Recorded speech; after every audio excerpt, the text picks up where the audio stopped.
दोस्तों नमस्कार, मैं हूं विनीता यादव और आप देख रहे हैं न्यूज नशा आदत हर खबर की।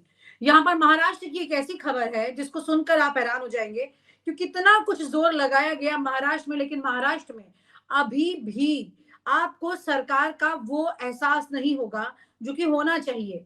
बीजेपी ने भी काफी जोर लगाया और अपनी सीटें बढ़ा ली, उसके बावजूद भी टसल यहाँ खत्म नहीं हो रही है। एकनाथ शिंदे और इस वक्त देवेंद्र फडणवीस के बीच में इतना खिंचाव और इतना तनाव है कि वो सरकार में साफ दिखाई दे रहा है। एकनाथ शिंदे अपने लोगों को अब आगे रखना चाहते हैं, लेकिन उनके लोगों को उतनी जगह नहीं मिल रही है, वो अजीत पवार के लोगों को मिल रही है। एकनाथ शिंदे फाइनेंस मिनिस्ट्री खुद रखना चाहते थे, वो उनको नहीं मिली है। जो जो चीजें एकनाथ शिंदे अपने लिए उम्मीद करते थे, वैसे ही उनको 2 कदम नीचे उतार दिया गया। मतलब कई कदम कहा जाएगा ऐसे तो देखा जाए, क्योंकि सीएम से सीधा डिप्टी सीएम हो गए और उनकी ताकत में बहुत ज्यादा गिरावट आ गई। अब इसको वैसे ही वो हजम नहीं कर पा रहे हैं, लेकिन यहाँ देख रहे हैं कि एक तरफ से उद्धव ठाकरे भी इस तरफ रुख करने की कोशिश कर रहे हैं, तो दूसरी तरफ शरद पवार भी तारीफ कर रहे हैं। तो एकनाथ शिंदे इतनी बुरी तरह से फंस चुके हैं, वो समझ नहीं पा रहे कि आखिरकार किस तरह से इस सरकार में वो टिके रहेंगे। ये बड़ा सवाल है। हमारे साथ इस पर चर्चा करने के लिए सुभाष शिर्के जी और डॉक्टर सीपी राय जी जुड़ चुके हैं। उनके साथ इस बात को आगे बढ़ाते हैं।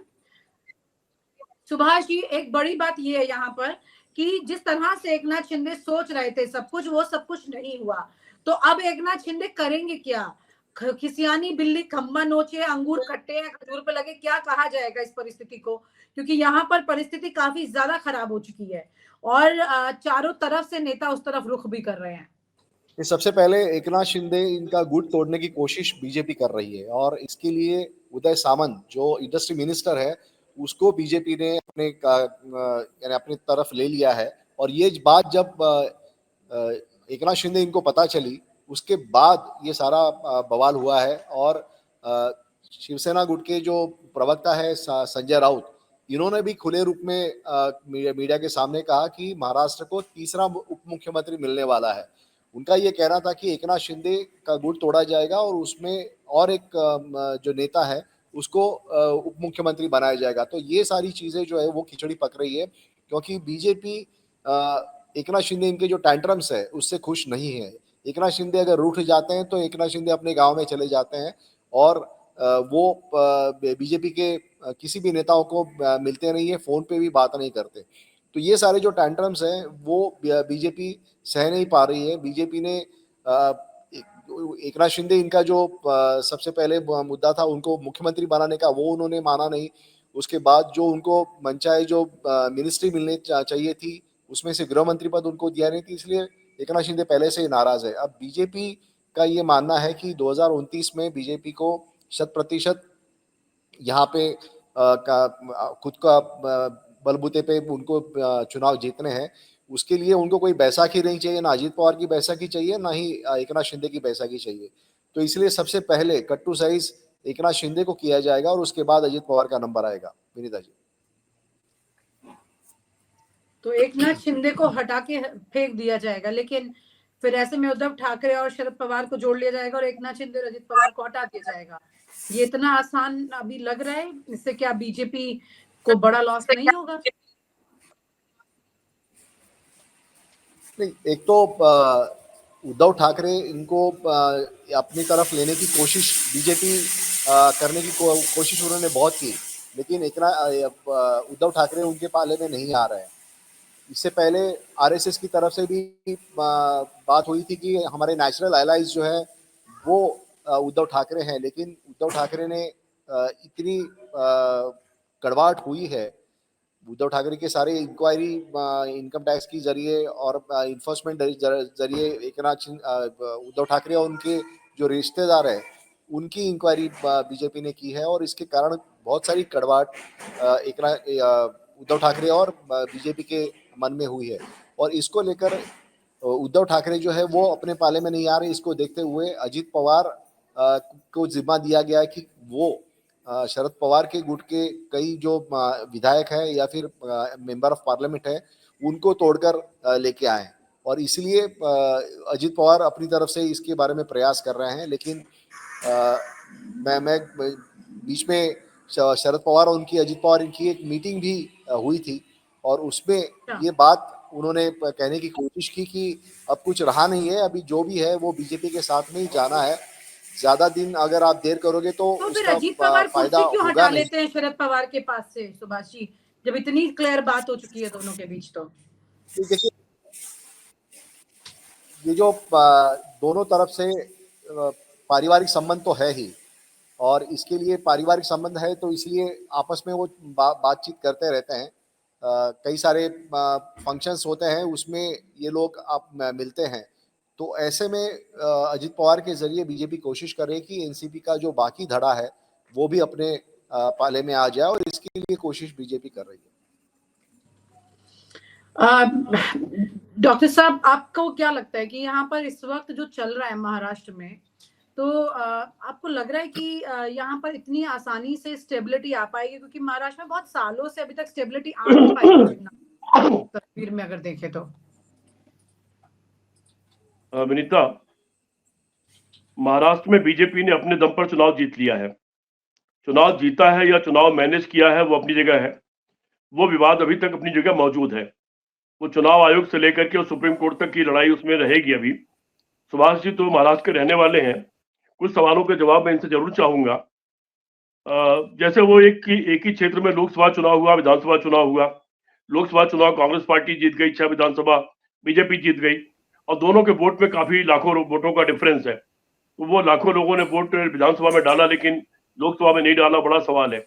वो सारे गांव जो कह रहे हैं हमने बीजेपी को वोट ही नहीं किया, फिर बीजेपी का 100% वोट कैसे पड़ा, और वो उसका मॉक पोल कर रहे थे, वहां पर पुलिस लगा दी गई, धारा 144 लगा दी गई, और वहां के लोगों को गिरफ्तार कर लिया गया।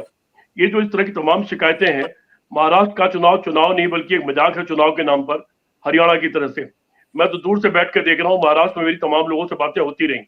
खुद भाजपा से जुड़े हुए जो साथी हमारे अपने जानने वाले थे, वो भी ये कह रहे थे कि लड़ाई ताकत की है लेकिन इंडिया गठबंधन का एज है। वो ये कह रहे थे, वो खुद वे मानने को तैयार नहीं कि वो लोग चुनाव जीते हैं। फडणवीस ने खुद ही अपना बयान दिया था कि मुझे तो उम्मीद ही नहीं थी कि हम चुनाव इतने इस तरह से जीत जाएंगे। और आपने देखा कि चुनाव जीतने के बाद पूरे महाराष्ट्र में मैंने कोई ऐसा फंक्शन नहीं देखा कि कोई खुशी मनाई गई हो या लोगों के चेहरे पर खुशी दिखाई पड़ी हो। तो जो स्वाभाविक चुनाव जीतता है, जनता के वोट से चुनाव जीतता है, वहां पर उसकी खुशी नजर आती है और वो गली गली चौराहे पर नजर आती है। लेकिन महाराष्ट्र में ना वो देखने को मिली, ना हरियाणा में देखने को मिली। दोनों जगह वो खुशी देखने को नहीं मिली। अब रह गया इसका सरकार चलने न चलने का। तो सरकार चलाने के लिए बीजेपी अपने अकेले इतना चुनाव जीत चुकी है कि वो चाहे तो अकेले सरकार चला सकती है, उसको किसी की जरूरत नहीं है। लेकिन एक चीज से चौकन्ना पूरे देश के तमाम नेताओं को हो जाना चाहिए, जो शिंदे के साथ हो रहा है वो अजीत पवार के साथ भी होगा। सुभाष जी ने अभी कहा, और निश्चित तौर पर वो अगर इन लोगों को पता लग रहा है और शिंदे के साथ जो हुआ शिंदे भुगत रहे हैं, तो उद्धव ठाकरे को भी वो दिखाई पड़ रहा है, शरद पवार को भी वो दिखलाई पड़ रहा है, और बाकी नेताओं को दिखाई पड़ रहा है। अजीत पवार की कोई मजबूरियां हो सकती है, वैसे तो उनके सब केस वापस हो गए हैं। 70,000 करोड़ रुपए में वो जो उनके ऊपर बेईमानी का आरोप था वो धुल चुका है, अशोक चौहान का धुल चुका है। लेकिन फिर भी चौकन्ना रहने का काम तो है ही है। ये सबक है। ये बीजेपी एक ऐसा राक्षस है और आरएसएस एक ऐसा राक्षस है कि उसके अगल बगल जो भी आता है वो उसका चाहे पैर दबाने आए उसको हड़प जाता है। वो ये नीतीश कुमार से लेकर चंद्रबाबू नायडू तक और वो तमाम नेता जो बीजेपी को सहयोग कर रहे हैं, बीजेपी का साथ दे रहे हैं, उनको भी दिखाई पड़ना चाहिए और समझ में आना चाहिए कि आज नहीं तो कल उनका नंबर भी है और वो भी समाप्त कर दिए जाएंगे, वो कहीं के नहीं बचेंगे। वैसे भी जो बीजेपी में लोग चले गए हैं उनकी हैसियत दोयम दर्जे के नागरिक जैसी है, कोई हैसियत उन लोगों की है नहीं, उनकी चलती नहीं है। 100 के आसपास सांसद ऐसे हैं जो आरएसएस और बीजेपी के नहीं है, जो कांग्रेस के हैं या दूसरे लोगों के हैं और बीजेपी में जाके सांसद बन गए। उन लोगों का जैसे मैं कुछ नाम ले लेता हूँ, रीता बहुगुणा जोशी, खैर अब तो इस बार तो चुनाव नहीं लड़ी वो, लेकिन जगदुगा पाल जब ये विपक्ष में हुआ करते थे तो चाहे एमपी रहे हो या ना रहे हो, ये एक लीडर के रूप में इनकी आवाज गूंजती थी यूपी में, चारों तरफ दिखलाई पड़ते थे। रीता बहुगुणा जोशी लड़ती हुई दिखलाई पड़ती थी। बीजेपी में जाने के बाद ये सब कहां खो गए, कहां सो गए, कुछ पता नहीं चल रहा कि किस हैसियत में है। सिंधिया यद्यप मंत्री बन गए हैं लेकिन एक जगह पर वो नेहरू के परिवार में जब चाहे तब घुस जाया करते थे और दोस्ती यारी का संबंध था। अब उनकी हैसियत यह है कि बीजेपी के छोटे छोटे नेताओं के लिए मिठाई की प्लेट लेकर के खड़े रहते हैं। तो मुझे तो आश्चर्य है कि ये हालात जानने के बावजूद भी लोग बीजेपी के साथ खड़े क्यों हैं, लोग बीजेपी का साथ क्यों दे रहे हैं, एक विद्रोह क्यों नहीं कर दे रहे हैं, आखिर मिल क्या रहा उनको। और कल को अगर 2-4 महीने 6 महीने साल भर मंत्री रहने के बाद या उप मुख्यमंत्री रहने के बाद उसके बाद दूध की मक्खी की तरह उनके सारे लोगों को तोड़ करके बीजेपी निकाल के फेंक देगी, फिर उनकी हैसियत क्या बचेगी। अगर आज वो लोग सरकार को छोड़ के अलग हो जाएं या इंडिया गठबंधन के साथ खड़े हो जाएं, कम से कम वो लीडर कहलाएंगे, कम से कम वो राजनीति में उनका सर्वाइवल दिखाई पड़ता रहेगा, उनका वजूद रहेगा, उनका मान सम्मान इज्जत बची रहेगी। अन्यथा तो उनकी हैसियत कुछ है नहीं। इसलिए कोई महाराष्ट्र के बारे में कोई बहुत चिंता करने की जरूरत नहीं है। बीजेपी का वो गुण है जिसके साथ रहती उसे खा जाती है। नवीन पटनायक का मामला हमारे सामने है। नवीन पटनायक ने बिना शर्त लगातार समर्थन किया बीजेपी को, और देखिए नवीन पटनायक को बिल्कुल सफाया कर दिया, जीरो कर दिया, और वो पूरा बेईमानी से किया है। ईमानदारी से बीजेपी उड़ीसा में चुनाव नहीं जीती है, वहां का पूरा चुनाव भी पूरा बेईमानी से जीती है। वरना नवीन पटनायक का जमीनी आधार इतना तगड़ा है कि हो सकता है कुछ सीटें कम हो जाती, लेकिन उनकी सरकार नहीं गिर सकती थी। उनके सांसद इतने कम नहीं हो सकते थे कि जीरो हो जाए, लेकिन उनको समाप्त कर दिया। ये सारी चीजें बाकी नेताओं को दिख क्यों नहीं रही हैं, ये मेरे लिए जरा आश्चर्य की बात है विनीता। महाराष्ट्र भी मेरे लिए एक प्रयोगशाला है राजनीति शास्त्र की। एक राजनीति शास्त्र के विद्यार्थी होने के नाते महाराष्ट्र पर मेरी भी निगाह है, और मेरे लिए वो एक प्रयोगशाला है ये देखने के लिए कि भारत का जो ट्रांजिशनल फेज है, क्योंकि मैं ये मानता हूं किसी देश की जिंदगी में 60-70 साल 60-70 सेकेंड के बराबर होता है, और वो ट्रांजिशनल फेज से गुजर रहा है भारत। उस ट्रांजिशनल फेज में महाराष्ट्र में क्या होता है, हरियाणा में क्या होता है, ये सब मेरे लिए जरा चिंतन का विषय है और निगाह रखने का विषय है। मैं उसको निगाह रखे हुआ हूँ और देखूंगा कि इसका परिणाम क्या निकलते हैं और क्या परिस्थितियां बनती हैं। बाकी सुभाष जी से मैंने पूछा था कि महाराष्ट्र में क्या सचमुच चुनाव हुआ, क्या सचमुच जनता के वोट से ये लोग चुनाव जीते हैं। एक लोकसभा सीट में 6 एमएलए सीट ये जीत जाते हैं, एमपी सीट हार जाते हैं, और दोनों के वोट में लाखों का डिफरेंस होता है।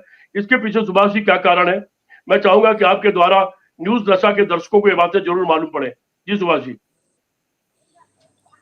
राय साहब, मुझे एक चुनाव के बारे में मैं इससे पहले भी न्यूज़ दशा पे बोल चुका हूँ, लेकिन सबसे बड़ी बात जो है कि जो 40 लाख से भी ज़्यादा वोटर्स नए रजिस्ट्रेशन उनका हुआ था, और ये जो नए रजिस्ट्रेशन का वोटर्स का रजिस्ट्रेशन हुआ, यही बीजेपी का जीत का कारण बनी है।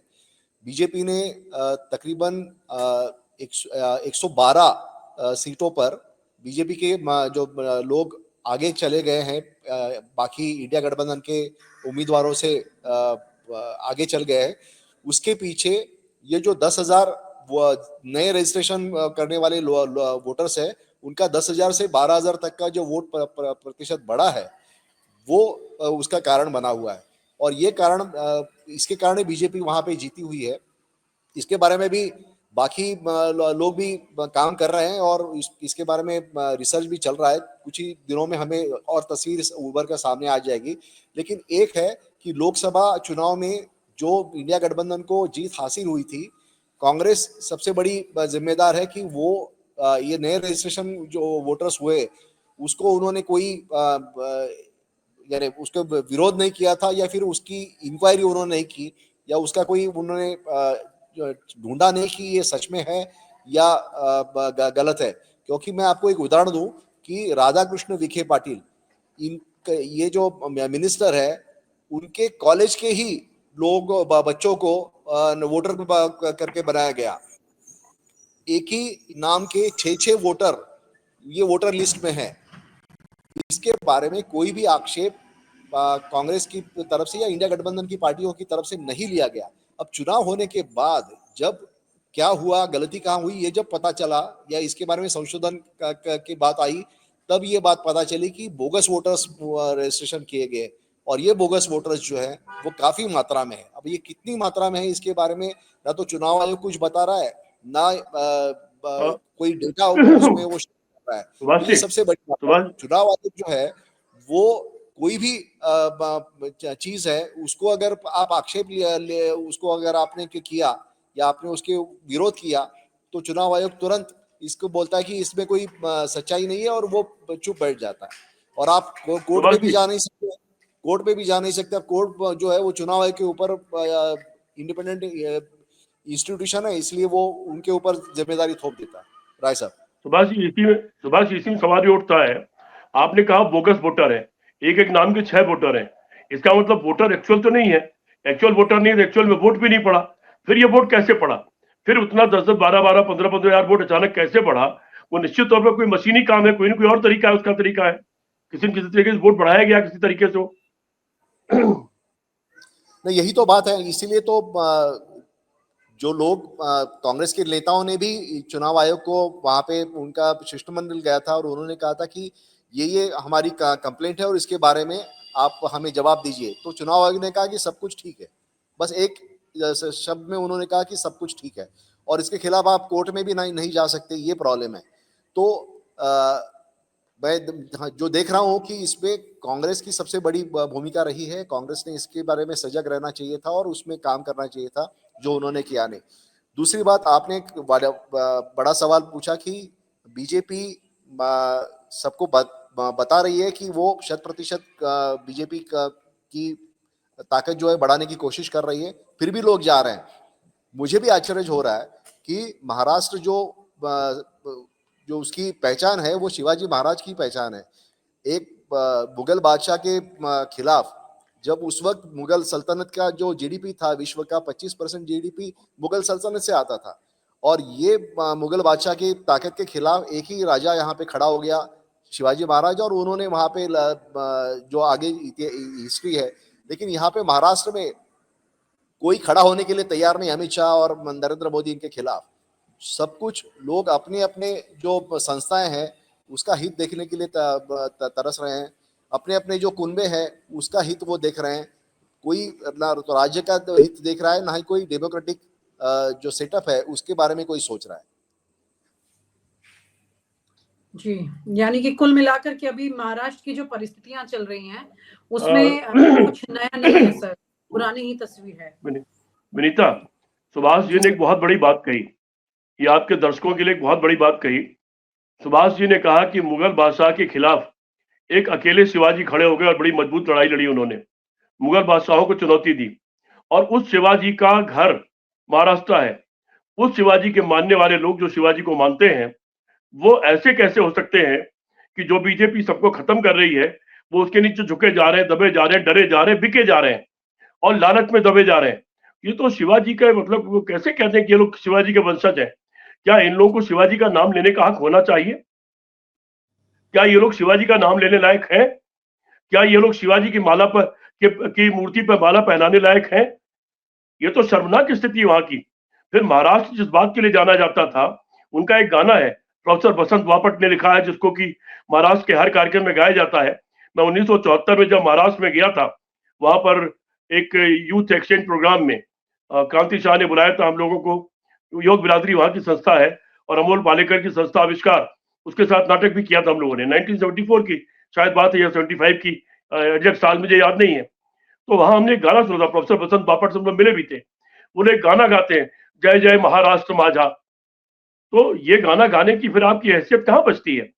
एक तरफ आप ये गाना गाए जय जय महाराष्ट्र माझा, और आप एक तरफ दही हांडी फोड़े और शिवाजी का नाम ले, शिवाजी की मूर्ति पे माला चढ़ाए और शिवाजी को इस कदर अपमानित करें कि आप डर जाए, दब जाए और बिक जाए, इतने स्वार्थी हो जाए कि देश आपके लिए पीछे हो जाए, स्वाभिमान पीछे हो जाए, सम्मान पीछे हो जाए, महाराष्ट्र का हित पीछे हो जाए। क्योंकि इस सरकार के बनने का और कोई कारण नहीं है। इस सरकार के बनने का कारण केवल अडानी का स्वार्थ है। अडानी को जो पूरा वो जंगल और तमाम चीजें जो दी गई है, जो बर्बाद किया जा रहा है, महाराष्ट्र के वातावरण को तमाम चीजें बेची गई हैं, ये सिर्फ सरकार उसके लिए बनाई गई, अडानी के लिए बनाई गई है। एक अडानी के लिए पूरा महाराष्ट्र का जो राजनीतिक परिदृश्य है वो सब बिक जाए, सब डर जाए, सब दिख जाए, ये तो बहुत शर्मनाक है। महाराष्ट्र के लोगों के लिए मेरे मन में बहुत इज्जत है, लेकिन ये इज्जत कब तक रहेगी, ये सब देखने के बाद में। और उसके बाद भी लोग कहते हैं कि तारीफ कर रहे हैं। शरद पवार किस बात की तारीफ कर रहे हैं? उद्धव ठाकरे किस बात की तारीफ कर रहे हैं? इसी बात की कि लोग बिक रहे हैं और डर रहे हैं। ये शर्मनाक है। मुझे तो कम से कम इस बात पर शर्म आ रही है और सोचना पड़ेगा कि मुझे कितनी इज्जत करनी चाहिए इन लोगों की। जी वनीता, क्योंकि विरासत में जो मिलता है उसे साथ लेकर के अगर व्यक्ति नहीं चलाए तो भविष्य अच्छा नहीं हो सकता है। बहुत बहुत शुक्रिया sir, thank you so much Subhash, thank you so much doctor साहब for sharing your thoughts. Thank you so much. और आप हमसे जुड़े रहने के लिए सब्सक्राइब करें YouTube पर, फॉलो करें Twitter पर और लाइक करें Facebook पर। और ज्यादा जानकारी के लिए आपको टाइप करना होगा सिर्फ न्यूज़ नशा।